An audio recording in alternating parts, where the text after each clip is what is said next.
Another thing to be aware of is how to care for brand new sod. If you've never built before, it can seem a little intimidating. We try to make it as easy as possible with a few key details. One thing to keep in mind with sod's not something that we warrant. We buy it at the sod field and we roll it out at your yard.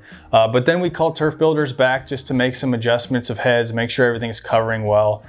We tell homeowners, make sod just like a everyday, just take a look around, make sure everything's getting watered, because especially in the heat of summer, you can have your sod turn yellow pretty fast on you.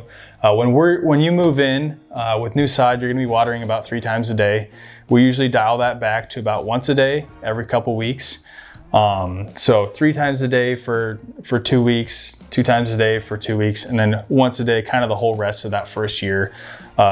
You don't need to be fertilizing right off the bat. We do that in the fields, but you can definitely overseed and do some fertilizing after a period of time.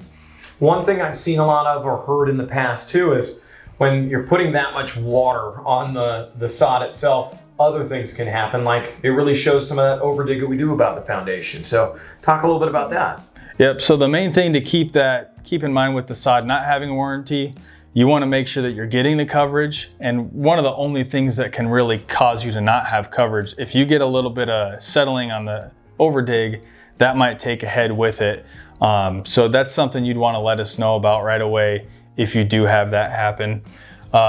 When it comes to watering after those first, let's call it a month of getting your sod rooted in, what's best for grass is if you're watering in the morning. If you're watering in the afternoon or at night, you're going to be getting things like mushrooms growing.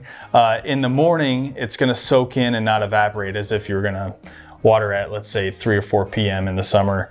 And then it's better to water less frequent but more heavy to establish roots, just as a general idea there. Absolutely. And any questions on the way your sprinkler's set up, certainly calling the installers is a good way to do it. And for winterizing as well as setting up for the spring, take a look at our video on how to do that.